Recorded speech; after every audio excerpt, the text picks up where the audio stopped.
I read a really interesting article a couple of days ago in the Associated Press, and I want to know what y'all think about it. By the way, if you hear lots of lip smacking in this video, it's this old dude. This is my poodle Apollo. He's dreaming about chewing on rawhide or something.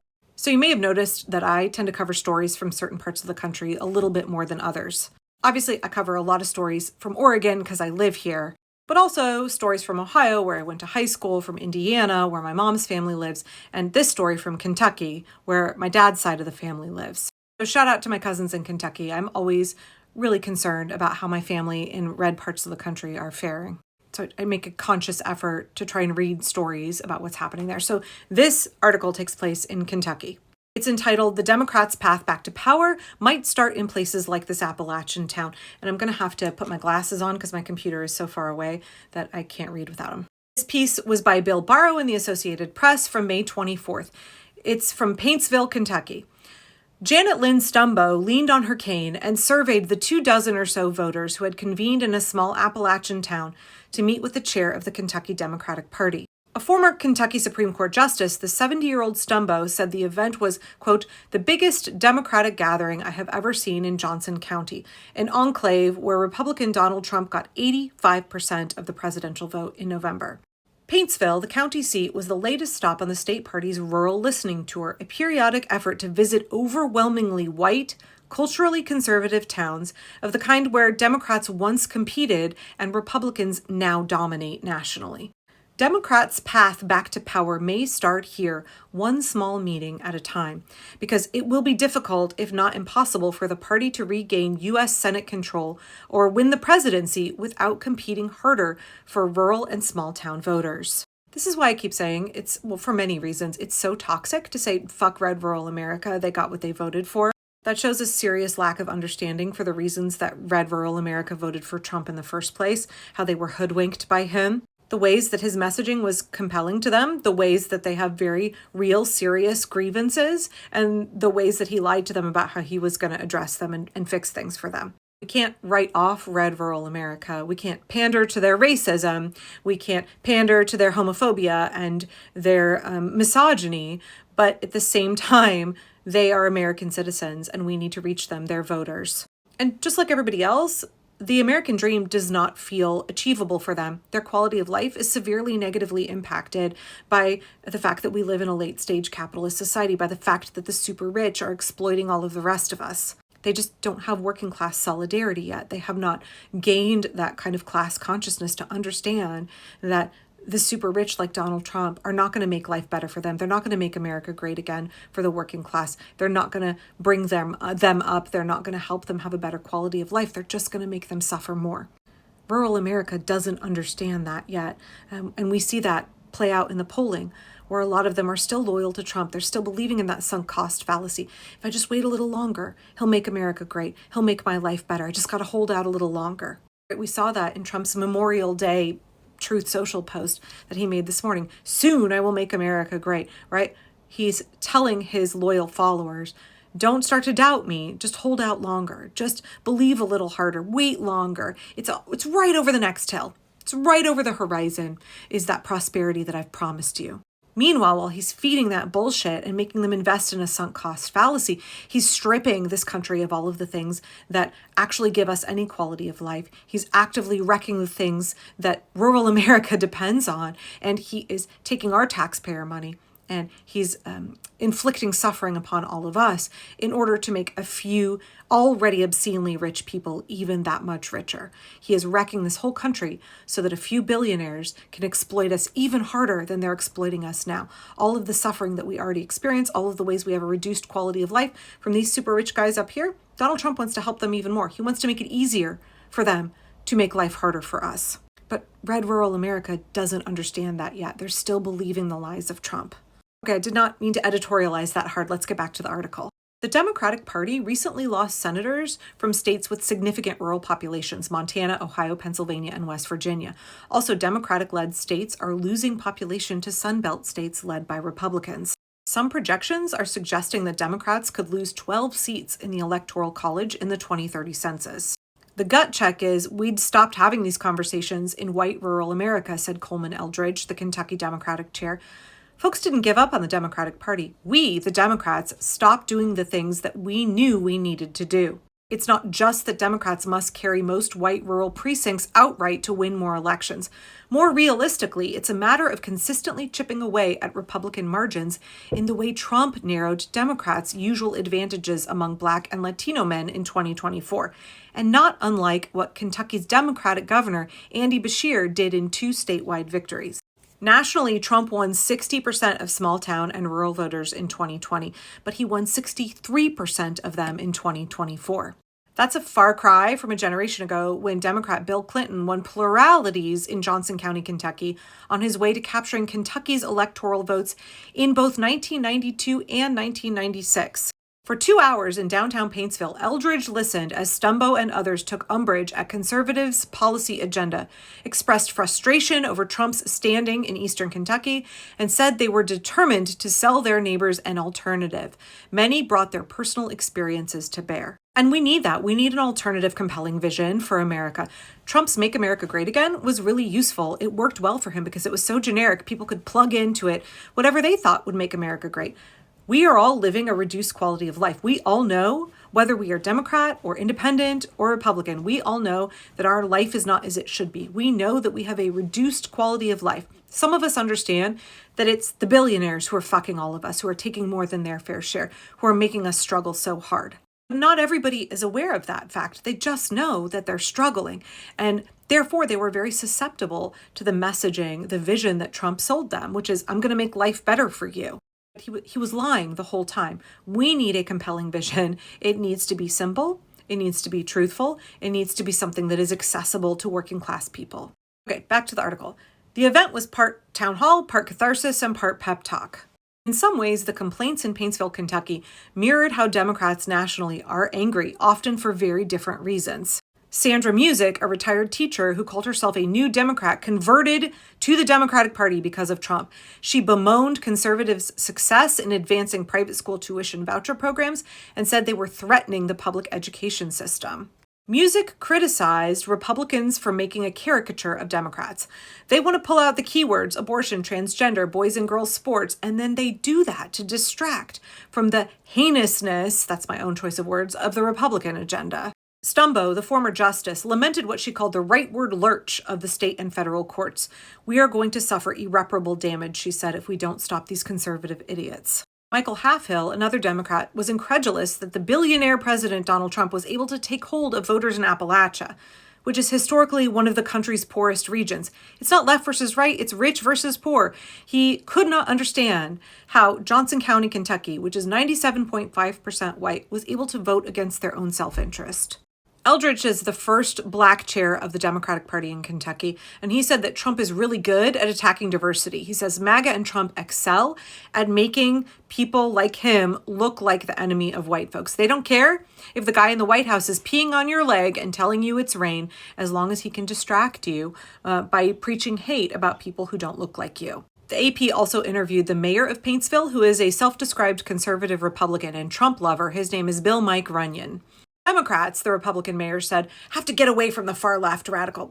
Look at the transgender message. Further, he said, everything's got kind of racial. It's not like that here in Paintsville and in Johnson County, but I can see it as a country. It's making people more racist against one another. Asked specifically what he was talking about, he alluded to progressive representatives like Alexandria Ocasio-Cortez and Jasmine Crockett.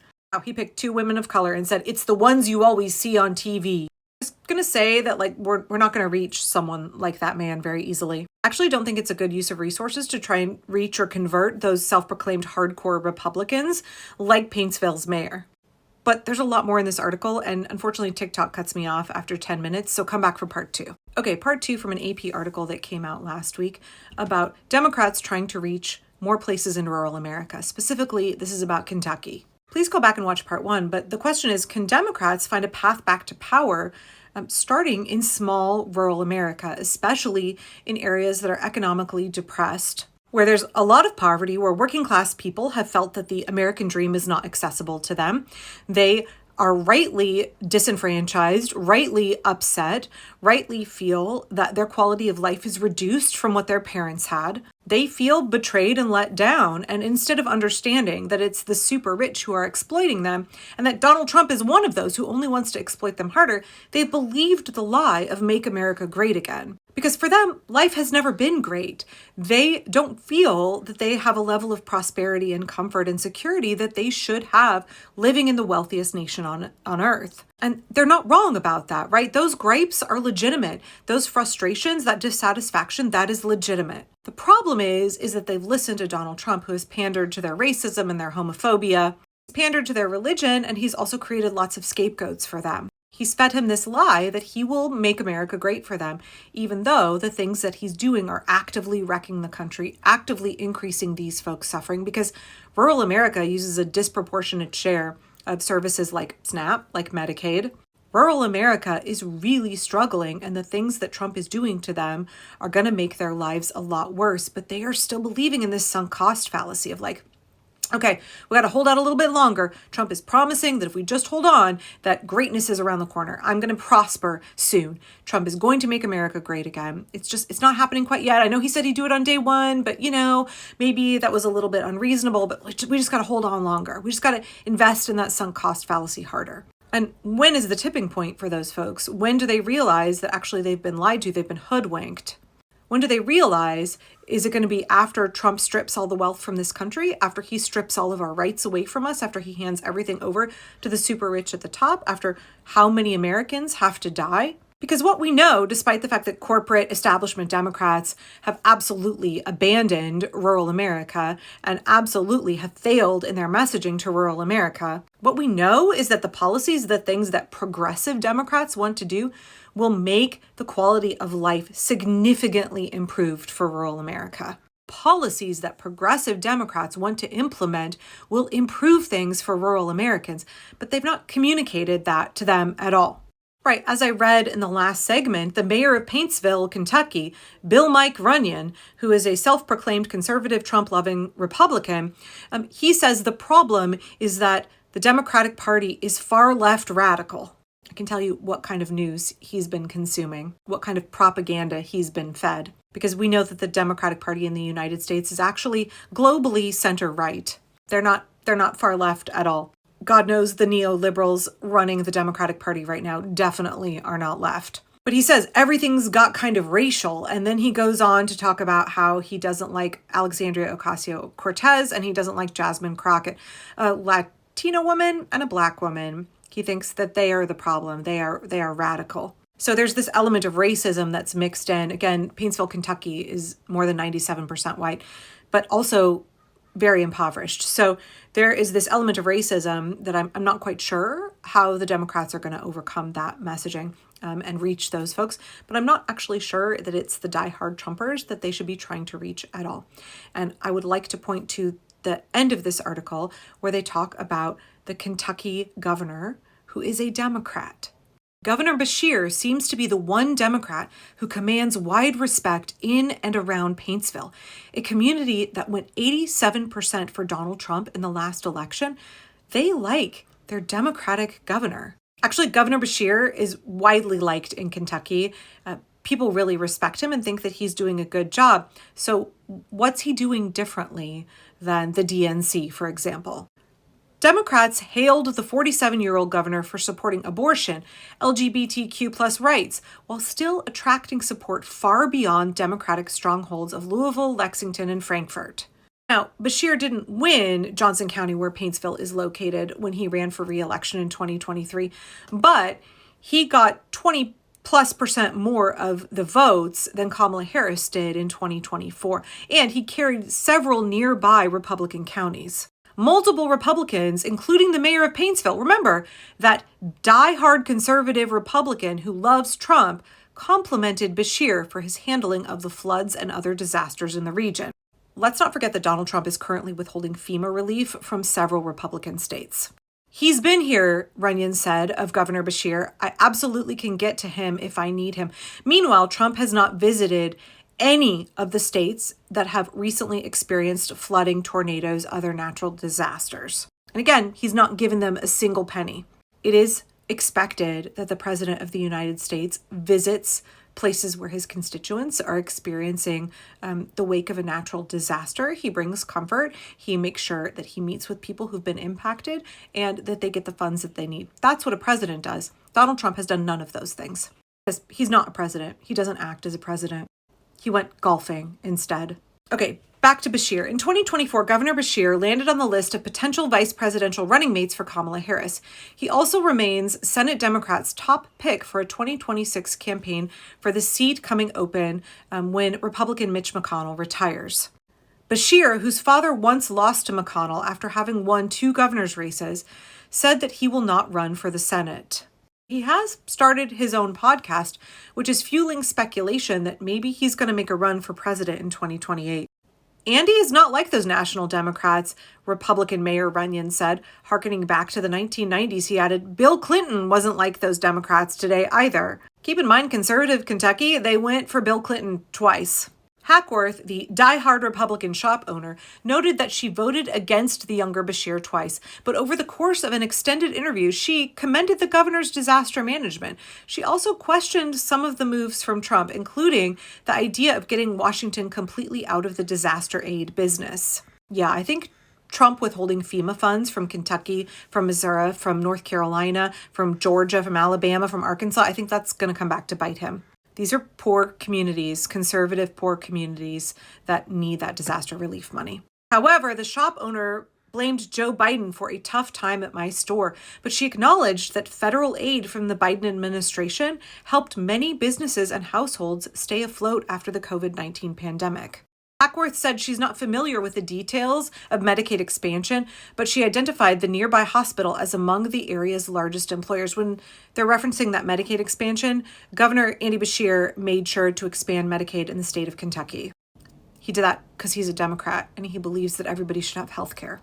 So what's going to happen if the Republicans in Congress and Trump get their way and make these giant cuts to Medicaid? I just made a video about how many rural hospitals are going to close. It's more than a dozen in Kentucky alone. Not only are people not going to be able to access medical care in rural America, but large employers in rural hospitals and rural clinics, they're going to put a lot of people out of work when those clinics close. Also, Trump wants to slash the Department of Education, but the public school systems across rural America are major employers. She also notes that Walmart is a big employer in Paintsville, but Trump's tariffs are going to negatively impact stores like Walmart, which already pays their workers poverty wages. So what's going to happen? Are they going to be firing more people who won't be able to get Medicaid? Because remember, they only want the worthy poor to get Medicaid. So if you're unemployed, if you're not working, then you won't be able to get Medicaid. So when Trump's tariffs mean that Walmart has to fire people and those people not only lose their job, but then they can't get Medicaid because they live in a rural area where the major employers, the hospital, the school system, and Walmart will all be cutting employees under the Republicans' plan. And so there's nowhere for them to be employed, and therefore they don't qualify under the new Medicaid provisions. What's going to happen to these rural communities? I don't think these Republican voters have thought through any of that at all. I don't even know if they've looked through the reconciliation bill. I'm sure that they listen to Fox News, which is not anxious to talk about the horrible things this bill is going to do for conservative America. While supporting Trump's America First agenda, Hackworth said widespread tariffs have upset many consumers.